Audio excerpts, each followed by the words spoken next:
l'activité d'un aumônier au sein de l'armée?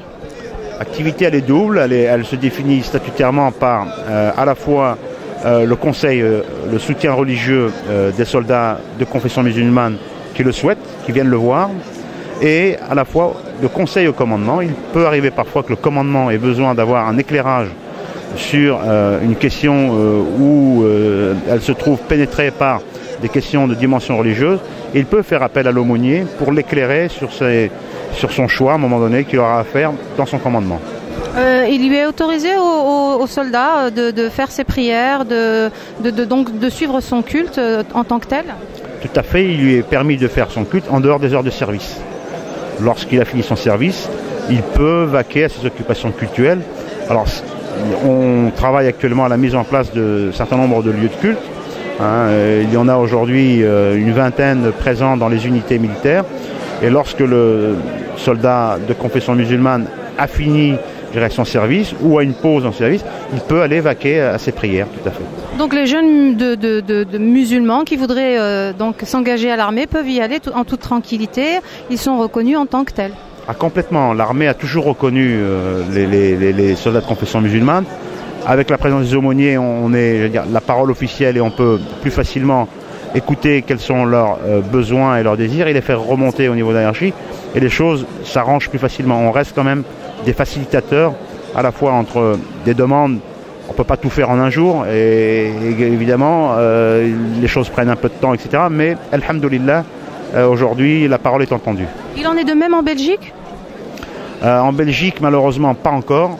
J'ai reçu il y a maintenant un an à peu près Akh Azmani, Al-Hussein, qui a été choisi par l'exécutif musulman belge à l'époque pour devenir aumônier auprès des forces royales en Belgique. Et malheureusement, son dossier traîne. Alors si le ministre de la Défense belge m'entend, nommer rapidement M. Azmani, on a besoin de pouvoir le voir en activité et cet homme mérite amplement, je dirais, puisqu'il est lui-même ancien militaire. Et il est temps que les Européens prennent conscience qu'il y a de nombreux citoyens européens dans les différentes armées. Certains aujourd'hui sont même engagés sur des théâtres d'opérations extérieures pour garantir la paix et la sécurité. Il est normal qu'aujourd'hui les armées européennes se dotent d'aumôniers musulmans. Nous avons rencontré dernièrement à Bruxelles sur le sujet de la viande halal. Est-ce qu'il y a eu une évolution par rapport à ce sujet-là ou pas? Tout à fait, la situation a évolué, j'allais dire positivement, puisque notre intervention auprès de la Commission Agriculture et Développement Rural du Parlement européen a pris en compte toutes nos revendications, si je peux m'exprimer ainsi, et le texte a été ainsi amendé et adopté selon nos souhaits.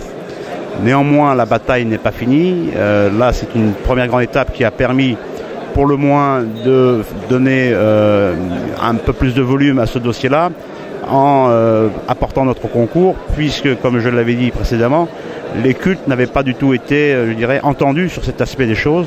Et aujourd'hui, la bataille continue. Nous avons entendu que c'était grâce à la communauté juive qui était assez imposante que les musulmans pourraient être sauvés par rapport à cet abattage. Est-ce que c'est vrai ou c'est des ragots? Bon, c'est des racontars. Il y a toujours ces fantasmes qui sont là. La communauté israélite, comme la communauté juive, ont travaillé main dans la main, puisque c'est un dossier qui nous concerne aujourd'hui, nous, mais l'abattage rituel ne s'arrête pas uniquement à l'abattage rituel pour les musulmans ou pour les juifs. Ce qu'il faut dire, c'est là où on a pu bénéficier de l'apport de la communauté israélite, c'est leur étendue, je dirais, leur place au niveau de l'Europe, au niveau européen, où les consistoires sont beaucoup mieux organisés que les organisations islamiques. On a pu bénéficier, j'allais dire, de ce réseau-là et ont pu, je dirais, plus facilement sensibiliser, je dirais, les pouvoirs publics dans leurs pays respectifs. Et c'est ce qui nous manque aujourd'hui.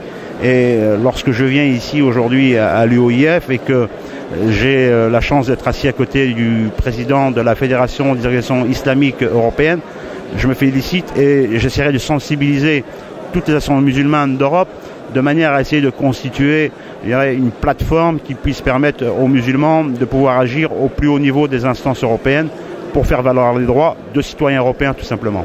Alors il est urgent aujourd'hui de s'intéresser, je dirais, aux lois fondatrices de l'abattage rituel. Et vouloir prétendre que laisser cette affaire-là entre les mains du culte israélite, puisque eux bénéficieraient d'une aura supposée, est un tort. Il est arrivé par le passé, et en Europe, en Allemagne, où à un moment donné, le législateur allemand a fait des lois qui étaient favorables à l'abattage rituel pour faire la viande cachère et a interdit l'abattage rituel musulman.